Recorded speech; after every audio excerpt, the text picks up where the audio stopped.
It's the start to another week and actually a new year. It's 2023 now, and we're going to start things off by running down to the river today.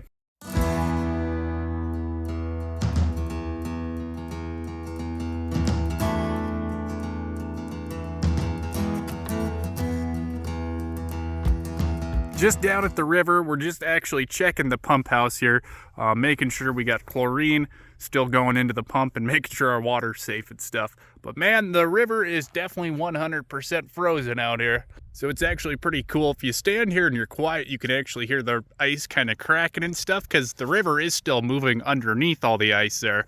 It's just not moving on top because everything's definitely very frozen. There's a few spots kind of upriver you can see that are little bit thawed out. However, the ranchers do have some fun dealing with all the frozen river. Actually, when I first got down here, one of my buddies was down just a little ways kind of down the river there, and he was chopping a hole in the ice because they got all their cows down here right now. And while we're down here, I do like to kind of check our little chlorine injector. It's this guy right here, and make sure there's not a bunch of garbage kind of plugging it up. Once we get everything tore apart, this is kind of what our little chlorine injector looks like there. And then you can see that little hole's got all kinds of gunk plugging it up. So that's why I like to check it every once in a while, just to make sure our actual injector is not plugged up. And for anybody new to the channel, that is just kind of part of living out in the country here is, yeah, there's no water hookups from like the city or anything like that. So we do all have to kind of figure out how to get water to our places, and usually it's like little areas kind of out in the farming community. They'll get a bunch of people together and kind of figure something out. And this is kind of one of the traffic jams I deal with in our area. Just a bunch of cows out getting their breakfast this morning. The boss did sell some spring wheat, so we've only got like less than 2,000 bushels actually in that bin right behind the semi there. So we got to get the semi moved, and hopefully we get this thing all loaded up here today. And we'll kind of see this week's video might just be a bit shorter in general because we have been hauling wheat mostly all winter. So you guys might be kind of getting sick of that. So if you guys want to see kind of how the Willinga works and everything, watch some of the other videos from a few weeks ago. Another fun part of hauling in the winter is when your brakes end up freezing. So I tried moving the semi and it did not budge at all. So we're gonna crawl under here and I'm gonna show you guys what the issue is. If we look at our tire, we can see there's a little teeny hole in kind of that brake cover there. If you look in there pretty closely, you can actually see that the brake is still pushed down all the way. And I have the brakes released on the semi. I do have a block in front of the tire so it doesn't roll and I don't get crushed. So these brake covers are supposed to help them from getting snow and ice and water in there, but sometimes a little bit of water still does get inside of them and freezes up. There is a few ways to fix this problem and get the brake release. One of those ways is you can use fire. That's a good way to melt ice. That's just kind of common sense. However, another way is to smack it with a hammer, but since we have these covers on here, that can be a bit tough. So what I use to kind of get around the covers is just a little piece of rod here, just solid rod. Works pretty good. And we don't want to be hitting the brake cover because that's not going to do anything. So what I do is I just kind of get in behind the cover there. We want to be on the actual drum itself. Hold it steady, and then I will just smack on the end of this rod with the hammer there. Sometimes it does take quite a few hits. Other times you hit it once or twice and it breaks free. So you can usually kind of hear how it sounds too. This camera angle is going to be terrible, but I'm hoping I can actually get a little audio of how the frozen drum sounds compared to the unfrozen drum.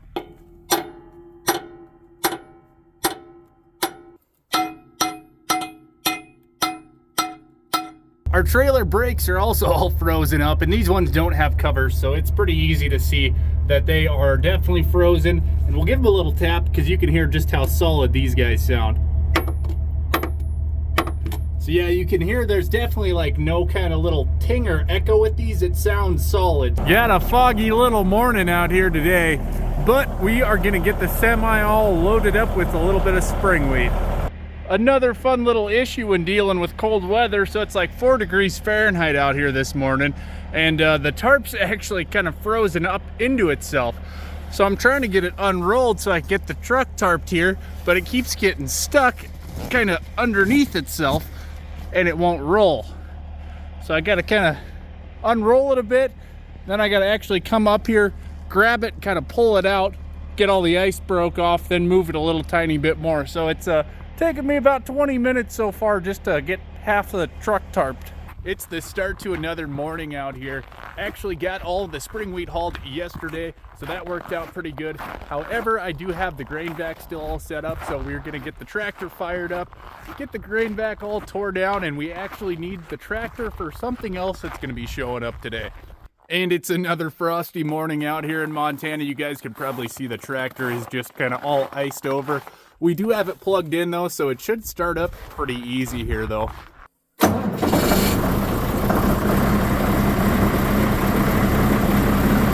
We were actually just doing a live stream showing off our new additions to the farm, which are 2 more steers we got. So you can kind of see those little guys on the right side, and then the 2 on the left hand side there, they're kind of right in line with each other, are the old ones, the bigger ones.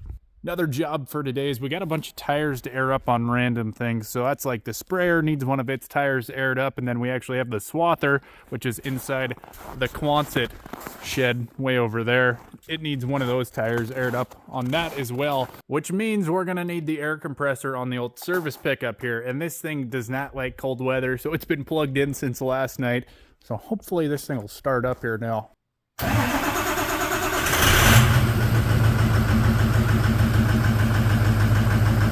Honestly, that did a lot better than I thought it was going to. After we actually got done hauling all that spring wheat, that kind of ended off our sort of normal-ish jobs for now.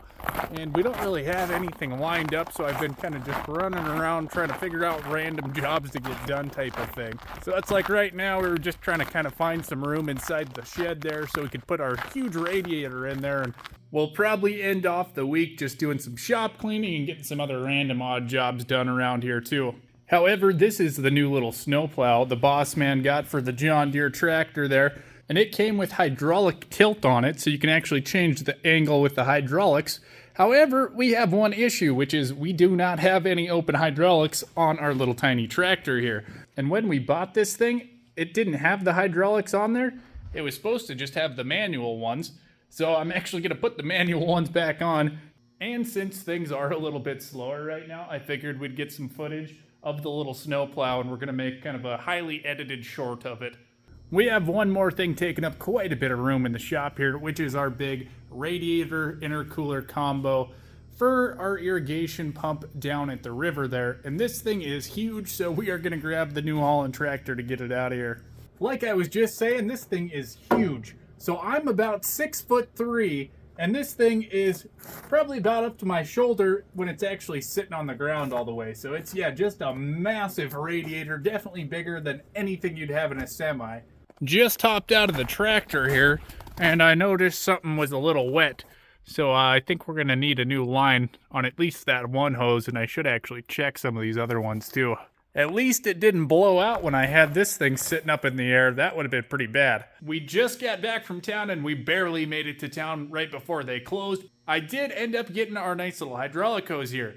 And these things are not cheap. So this thing was actually $32 for just this little tiny hose here. So pretty spendy even just getting a hydraulic hose. We'll get it slapped back on here quick and then it should be good for a long time. We got that nice new hose on there. And we got our mess all starting to soak up here. I'm kind of regretting pulling that hose off in the shop. I should have maybe just done that outside. Would have made a little bit less of a mess, but it happens. I do have a few things I'm going to have to finish up on Saturday now. However, I don't know if they're going to be that video worthy. So this might be the end of the video, and we'll see you guys next week.